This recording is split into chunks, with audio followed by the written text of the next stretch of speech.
I want to ask about a different level of gang intervention, if you will. I'm thinking about our political parties and the international gangs that are, called governments and things like that.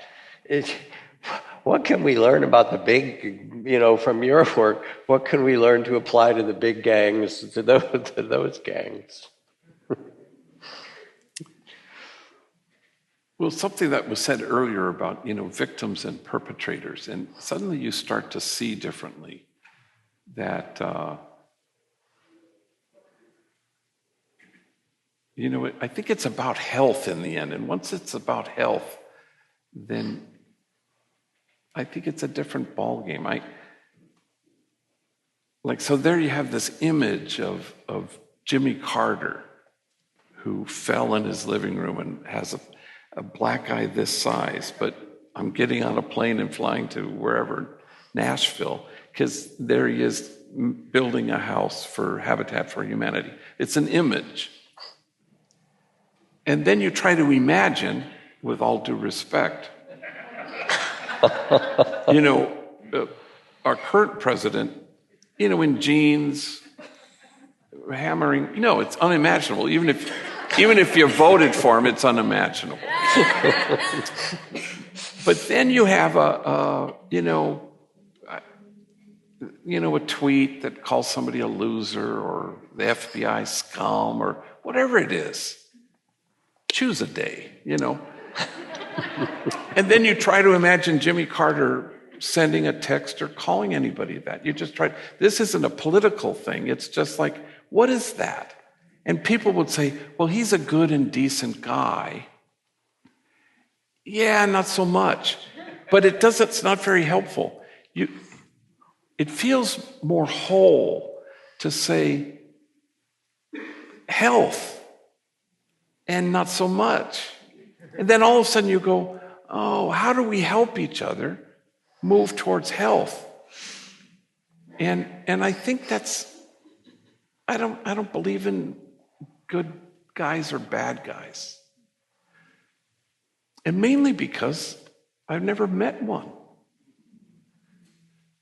And you'd think I might have, They're probably telling you that's a bad guy there until you meet them, right? Yeah, and you can't demonize people and so that always happens where I'll work with my enemy, but I'm not going to talk to him. And that bothered me in my early years until you know how this works. Richard Rohr says that women work things out face to face and men work things out shoulder to shoulder. Well, that's kind of my experience, The Homegirl Cafe, it's, look, bitch, remember that time? They're going to work it out. But the guys can be in the bakery making croissants with people they used to shoot at, and they're not going to talk it out. They're just not going to. But I don't know how you figure they become friends. There was a guy, they were both making croissants at the bakery, and one guy had a very alarming, lots of tattoos, but one really alarming. It was the tattoo of this guy's neighborhood, his enemy, just so that he could tattoo crossing it out on his face. Whoa, here's provocative, here's that. Really provocative. And they stood next to each other making croissants, and they didn't speak. And their hatred was personal. Until this guy, David, with the alarming tattoo on his day off, went into our tattoo removal and he says, I want to take this off. And the next day he was at work. Again, they're not speaking. They're making croissants. Until finally David said, I got my first treatment yesterday. It's because of you. You're good people. And they went back to croissants. They didn't have to do chapter and verse, But it's like we're all in the march towards what is more integrated, what is healthier. But the minute we get into good and bad and victim perpetrator, any kind of division you want to suggest, I think health is a kind of a saner way to approach it. That how do we help each other move towards the more spacious, expansive, loving thing, rather than say he's a decent, good guy because he's building a house and he not so much. It's not very helpful. But how do we get people to move closer to the truth of who they are? But I don't know what your experience is, but I've never given a talk in the last 3 years where you don't get a Trump question. Don't you? Of course. Always. And I'm not good at answering it, but you always get one. But it also makes me think of what Sean was teaching too, about acknowledging the places in us, in our own minds and hearts, that diss people or take a certain perverse pleasure in being hateful sometimes, or just carry a lot of the pain that has been projected onto us or given to us in our upbringing. And but it's so much easier to project all of that onto Trump and make Trump the source of our problems instead of really owning our own shadow or our own difficulties in the areas. Yeah, maybe we're not sending tweets, but we're thinking them. But you also, what must it be like? I couldn't imagine it. To, carry whatever you want to call it, malignant narcissism. That's hard. I think that's hard to be that. I think. That's that homeboy, we don't get tripped up by behavior because you're surrounded by bad behavior. Guys will just throw down, okay, we don't do that here, and sit them down, and what's going on, and gang violence, all violence is a language. What language is it speaking? That's what you want to know. You want to. Homie the other day says, "How do we get underneath so we know where the thorn is?" I thought that was pretty good, but that's what it is. You're reacting to outrageous behavior. We don't do this here. Zero tolerance. We don't really do that because it's about the thorn. Find the thorn, and then people know that, and then they do it with tenderness, and that's the only spirit that can change the world, If you're constantly ventilating with tenderness, then you're at a different place. People are feeling less ashamed. And it's only tenderness that can get folks to feel less far away. And that's how you want to, be in the world. And we have a confidence in this room, I think, that in the end is going to win. That in the end will alter things. That in the end will shape how we see unshakable goodness in each other.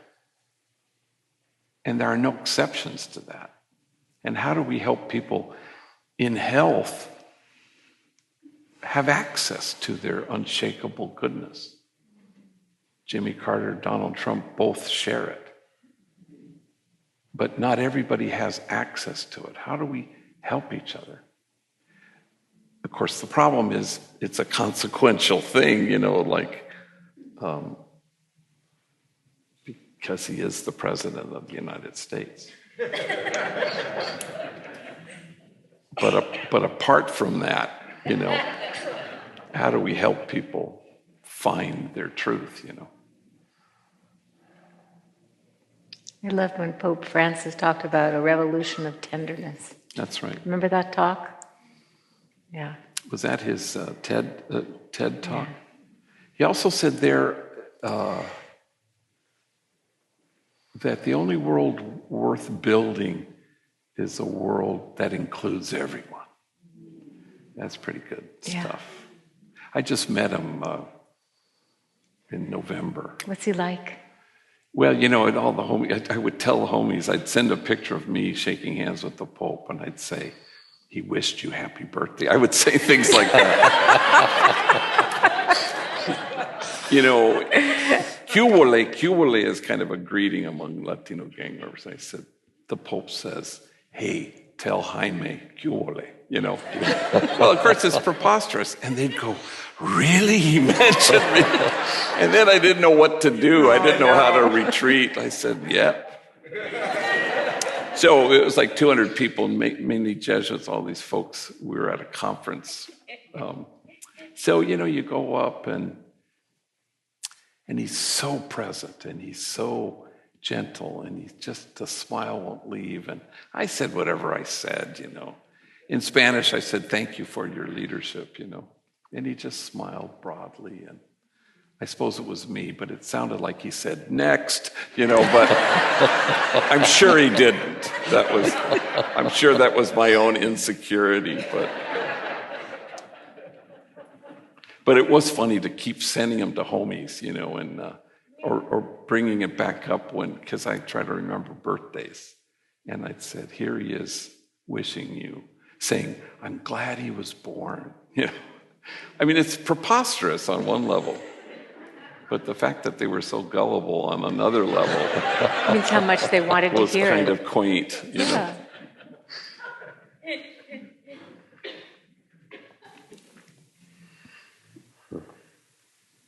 What about the role of prayer and meditation in your spiritual life? You are busy, so you have so much work. Do you make time? Do you do retreat? What do you do? I do, and I get up impossibly early at 3 a.m. So I try to kind of be faithful enough to not just my practice, but it's kind of the time when I'll do emails and I'll do all sorts of things, but it's my kind of my favorite time, you know. And I would agree, you know, with the Dalai Lama that it's hard, you know. Yeah. But I have my little space, you know, and my little altar and my little ritual, and so I try to stay faithful to it because you fall for stuff if you don't, you know, and it kind of gives you an ability to catch yourself all day long because. Do you mean you fall for stuff in your own mind? Yeah, you fall you'll fall for stuff if you're not anchored in that moment that begins your day. Occasionally we'll try to do it also at a second part in my day. But that's not always easy just because the day gets ahead of you. But if you can catch yourself in the course of the day, and that's your touchstone, you know. But the homies have gotten quite good at their own practice, you know, and we have lots of varieties of that invitation to them daily, you know, and multiple times a day. So a lot of variety, different places on our campus, and it's helpful, you know, obviously. But that's kind of my practice. Yeah, thank you. What time do you go to sleep? Yeah, I try to go to bed early, which aggravates a lot of people because I'm kind of like that senior citizen dinner hour, you know, kind of. The early bird. Early bird, yeah. Yeah. I do the best I can. I try to catch up when I can.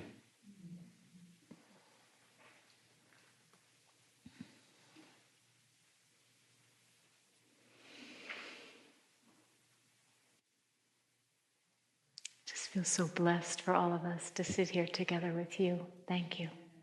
No, it's my privilege.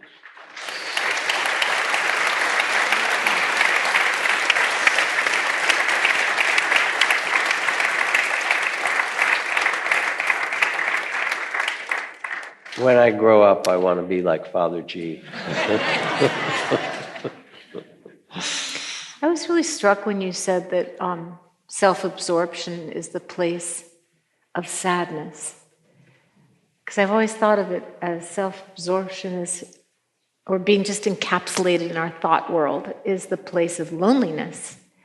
But that's a sad place, to be lonely and to be sad and to be completely identified with our thoughts. And it's such a weird thing. I mean, you know, we say we have the flu. We don't say I am the flu, right? But we say I am angry, as though and then I identify I'm an angry person. Then it goes into the self-absorbed world. And I think so much of what we're trying to do in our practice is emerge from that world. And I just really appreciated when you said it's the place of sadness, because then why wouldn't we want to emerge from that world instead of just because we think it's selfish? It's a little bit like I fly a lot, so if you pay attention, I always do this as a practice of mine, is that when I walk through the door, when I'm boarding the plane, and people have talked about this before, where you say hi to the flight attendants, but you watch people, you know, and it's like, that's kind of the self-absorption. It's not that people are selfish. I don't think that. I think they're self-absorbed. Will I get my bag in the overhead friggin' compartment? That's what they're self-absorbed. Imagine that you have to be told 3 times, step out of the center aisle. 3 times, 4 times. You go, wow, why is that? That's like, feels remarkable to me. It's because we're stuck in a sadness of self-absorption. That is, how will there won't be enough, and how do I get my bag in the overhead compartment? But the minute you stop and catch yourself and say, well, I'm going to be other-centered. So I always have the aisle seat. And I don't do anything. I don't do my phone. I wait, you know, for the old person who's going to need to get... It's not like being good. It's I know that takes me to this other place. And suddenly I'm not sad. Does it always work? It always works. Mm-hmm. And where you're just kind of, oh, here, let me do that for you.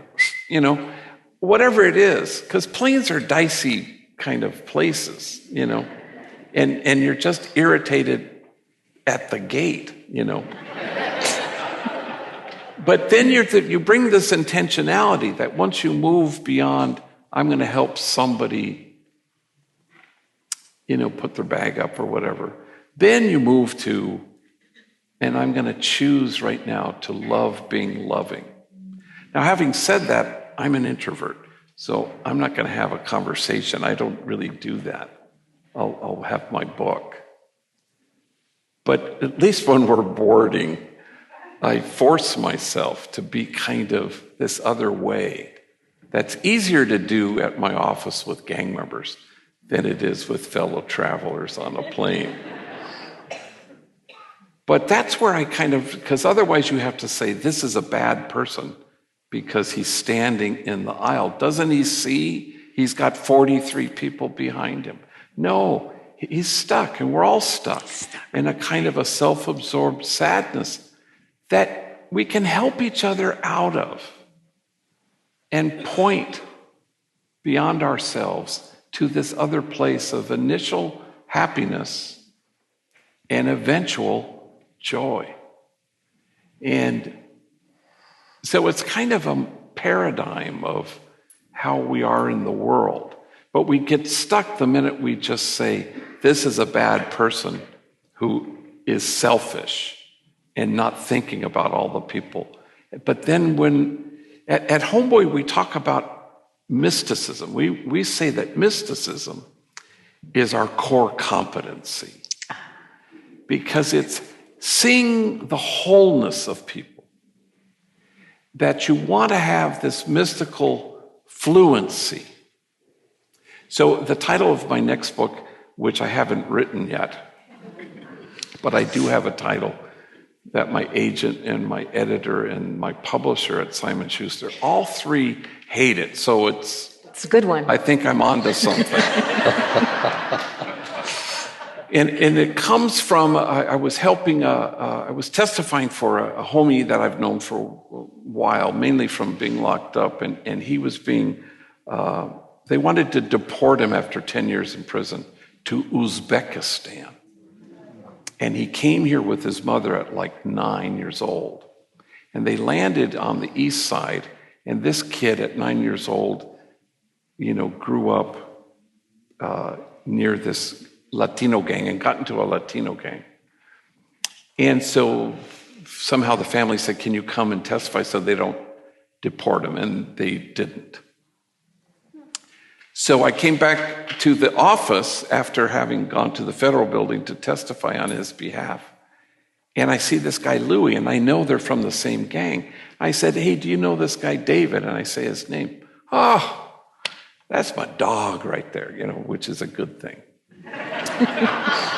And he said, we call him Russian boy. In fact, we were cellies. And at county jail, men's central jail. And every night he'd walk out into the hallway and he'd get on the payphone and he spoke Russian to his mother. Then he looks at me and he says, damn, G, he spoke the whole language. So that's the title of my next book. The whole language, the power of extravagant tenderness. Because that's the mystical view, is to see wholeness. And at Homeboy, among the staff and everybody there, you want to go, how can you see what's wholly there? Rather than, he's bad and he doesn't belong here and he's not cooperating, or whatever it is. But how do you get underneath and find the thorn? And part of the mystical core competency is an ability to be tender, which is the connective tissue. That unless love becomes that, endearments, word and gesture, the forgotten dialect of the heart. Unless it becomes that, then love stays, in the air. Or even in our heart, but it doesn't become what it has to become, which is tender and connective, where you see the wholeness. That's all a mystic does, is sees this entirety. And so I don't have a book yet, but the whole language for me feels like, what if we were fluent in that? What if we spoke the whole language with each other, One of the last times that we were visiting Ram Dass in Hawaii, where we just came from a couple of days ago, there was a visit from Roland Fisher, I think his name is, who is doing the psilocybin research. Roland Griffin, who's doing the psilocybin research at Johns Hopkins and working with people who are dealing with addiction, those who are in the middle of cancer treatment or close to death, a whole variety. And they were kind of sharing, Ram Dass was talking about the earliest years of psychedelic research and so forth before he got kicked out of Harvard and things like that. And then Roland said, we get remarkable results from this. People who've been depressed for a long time kick out of their depression in another way, or people who are close to dying who have a great deal of fear and anxiety, that drops away. He said, and the main thing that changes people, they have all their scales because they're doing research, he says, if they have a mystical experience, then everything changes. It's like Thomas Merton walking down the street in Louisville and seeing the secret beauty of everybody walking by. And if they have that, even for a moment, he said, then everything's good. And I'm listening to you thinking, this is the vision that Homeboy somehow, when you walk in invites for people to see. And then I guess we're invited to see each other in that way. You could go to Homeboys. I would recommend it, actually. That would be a good thing. But you could also do it on the airplane, apparently, and walking down the street and seeing the secret beauty of one another. And maybe that's all that matters, as you're saying. We should invite other people who might have a question. It's 10:05. So do we have 10 minutes? What? I won't remember. Oh, you want to do that? Yeah. Oh, right. Okay. Remember? Okay. Then it's time to do that. That thing you want to do. I do. Well, that's what yes. I wanted to do a little ritual before we end, and I need the help of a few people in the front row because we've just got 10 more minutes. I'd like us to create for anyone who wants, quite optional, what are called blessing cords or protection cords. So I need some people to come up and just put clumps of these around the room, and then people will pass them to one another. Here's another bunch of them. Give them in clumps to others, and here's some more, and here's some more. And I'll talk about them a little bit as you do. Yeah, just give them, then they'll pass them down the row any way you like. There are also some gold ones if you're desperate. You can have those kind. So while they're being passed out, I want to talk about them a little bit. And you don't have to give them out one by one. You can just give a bunch of them to somebody, and then they'll pass them down the row. Yeah. They'll pass them to others. So they're called blessing or protection cords. And the reason that they're done in this way, there are a couple of things. One is that symbolically, across most of Asia, the cord or the thread is used as part of a sacred ritual of all kinds, healing, blessings, marriage, other things, as a symbol of the thread that we are in the web of life itself, that we're just one thread in the warp and weft of life itself. And so it's a symbol that you're woven with everyone else around you. And then the reason it's this color, although there are others as a golden color as well, is it's considered to be one thread from the robe, from the sacred garments, from the robe of a monk or nun, and so forth. So when you go in the marketplace, you're really wearing your robes. You're a monk or nun in drag, basically, looking like an ordinary person, but your home is actually in that mystical ground.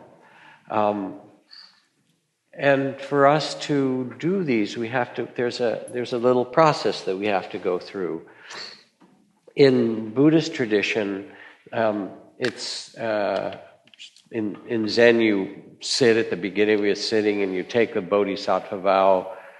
Sentient beings are numberless, I vow to save them all. But you get in trouble with that when you go home because the people you live with don't want to be saved by you, right? So it has to have another meaning, or the homies, whoever, they don't want to be saved by you.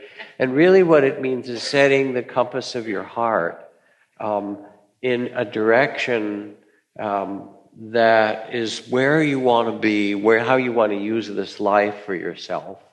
So when the Dalai Lama wakes up in the morning and takes his seat in meditation, he has this beautiful vow from Shantideva that may I be a bridge, a boat, a raft to help all cross the stream. May I be medicine for the sick and food for the hungry.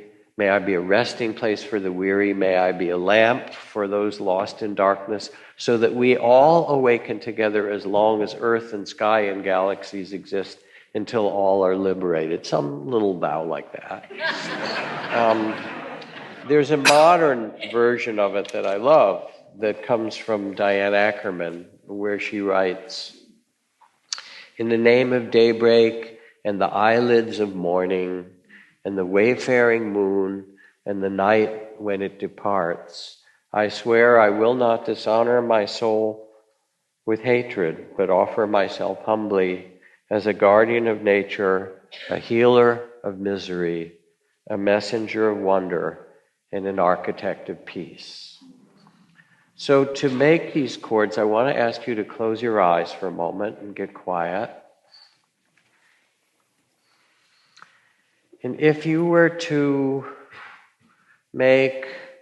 set an intention for your heart, a vow, if you will, like the Bodhisattva vow that the Dalai Lama takes, it doesn't have to be so complicated or poetic. It could be, I vow to be kind.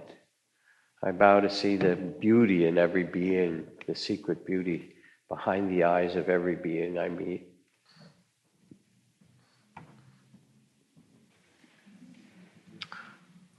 Oh, beautiful. Aren't we lucky? Wow. And then finally, that's a blessing. Let yourself sit quietly just for a minute. And take into yourself the blessings of the day. What you've heard, what touched you, what reminded you of what you already know.